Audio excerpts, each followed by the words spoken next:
देखिए, हम कोई भी शुभ कर्म करते हैं तो उसका फल हमें अवश्य प्राप्त होता है।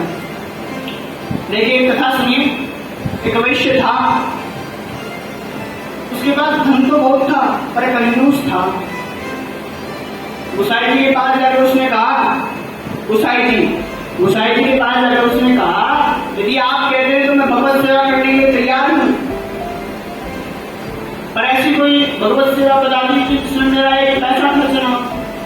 क्यों, कंजूस तो था ना वो स्वभाव से।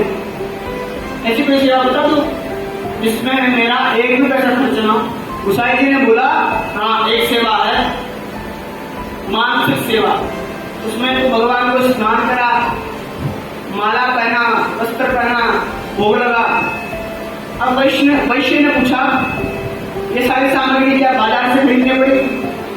गोसाई जी ने बोला, नहीं, मैं मन में ही संकल्प कर कि मैं भगवान को भोग लगा रहा हूं, भगवान स्वीकार कर रहे हैं। वैश्य ने, अब तो वैश्य भाई साहब भगवान कृष्ण जी की मन में मूर्ति बनाकर सेवा करने लगा। रोजाना सेवा करते करते उसे 12 वर्ष हो गए। अब वो जो सेवा करता था उसमें तन्मयता आने लगी, मतलब कि उसे वो चीज प्रत्यक्ष दिखने लग गई। जैसे भगवान को अब उसे दिखने लगा कि भगवान हंस रहे हैं, भगवान नैवेद्य स्वीकार कर रहे हैं।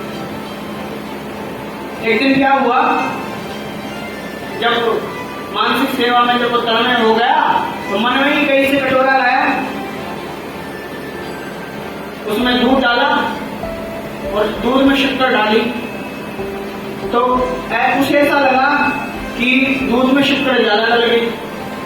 अब वो था तो कंजूस, उसके सामने कैसे सुरक्षित कर रहा कि शक्कर ज्यादा डल जाए। अब वो प्रयास करने लगा। वैसे वास्तविकता में वहां पर ना तो कटोरा था, ना दूध था, ना शक्कर थी, पर वो इतना तन्मय हो गया था कि उसे वो सारी चीजें प्रत्यक्ष दिख रही थी। अब वो उस अतिरिक्त शक्कर को निकालने का प्रयास करने लगा। भगवान मुस्कुराए। भगवान ने सोचा, चाहे कुछ भी हो, इसने मेरी 12 वर्षों तक सेवा की है। भगवान प्रकट हो गए। भगवान ने हाथ पकड़ लिया वैश्य का। अरे, शक्कर ज्यादा लगी तो क्या हुआ, तेरा क्या जाता है, तुम्हें कहां पर पैसे दिए, माथा बच्ची क्यों कर रहा है इतना? अब भगवत स्पर्श होने से वैश्य तो सच्चा वैष्णव बन गया, भगवत सच्चा भक्त बन गया भगवान का। यदि आप कोई भी शुभ कर्म 12 वर्षों तक नियमित रूप से करते हो तो उसका फल आपको अवश्य ही मिलेगा, उसका फल आपको अवश्य ही मिलेगा। पर नियम बनाओ, उसका पालन करो, अंत में उसका प्रभाव देखो।